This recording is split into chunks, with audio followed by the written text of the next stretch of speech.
Hi guys, happy Wednesday. I said I was gonna kind of come on and show you how I do my garlic, so I'm gonna kind of start that now. But one of the things I wanted to show you is how to really easily take one of these bulbs of garlic apart. So I was just watching this the other day. So you take your fingernail, which I don't have much of one, and you score between the clove and then count over or back two more cloves and score there. And then you put your fingers like where you scored. You can see that. And then just pull. Mine fell on the floor. I'm going to pick those up now. And that's how you get your garlic seed, which is basically a garlic clove. So I had a lot of these this year. And then you just take this little stem here and pull that down and away. And then they break up pretty easily this way. And that's the fastest way I've seen to do it, right? Because it can be pretty crazy and hectic. But I have all of these from, like, I want to say, I don't know, just probably like 5 pounds of garlic bulbs. So now the next step is getting these soaking. So I'm going to put them in a pot of a gallon of water.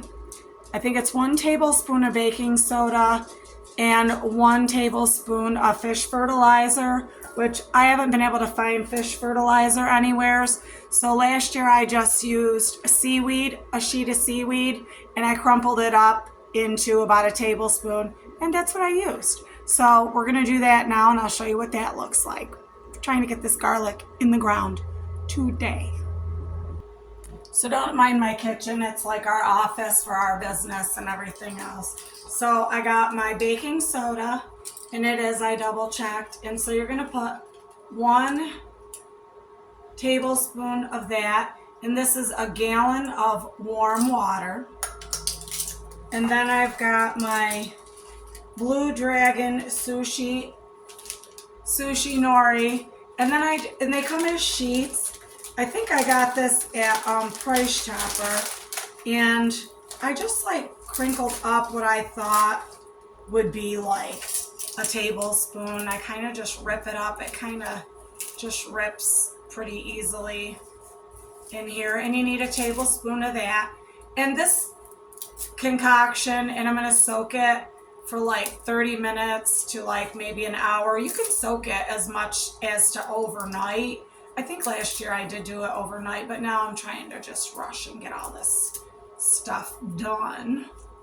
And then I'll stir it up. The reason you want to kind of soak this is because it feeds the garlic all through the winter, because you plant it like now, which is like mid to late October. You can do it even into November. You should do it technically 2 weeks before your first frost, if you can figure that out.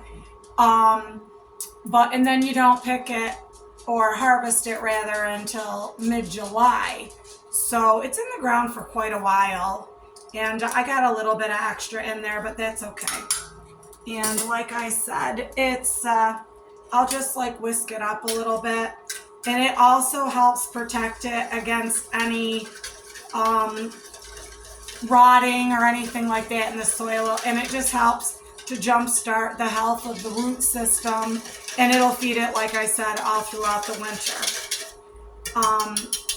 So that's getting in there. And that'll all just, So the important thing when you're doing the garlic is that when you're taking it apart, you want to leave that thin paper on there, and that also helps to feed it and protect it all throughout the winter.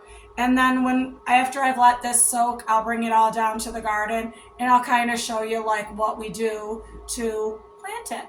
I'm so excited this year because I have quite a few different kinds of garlic. I've got Polish garlic, I've got Ukrainian garlic, I've got German red, I've got some, I don't know what it is, but I'm just so happy to have it. And like I said, this is such an easy and rewarding harvest. If you're using garlic, it's getting so expensive now in the stores, like you're just better off doing it like this. And like I said, it's easy and rewarding, and you can do a lot of it. It doesn't take a lot. But yeah, come back and I'll show you what we do in the garden after I soak.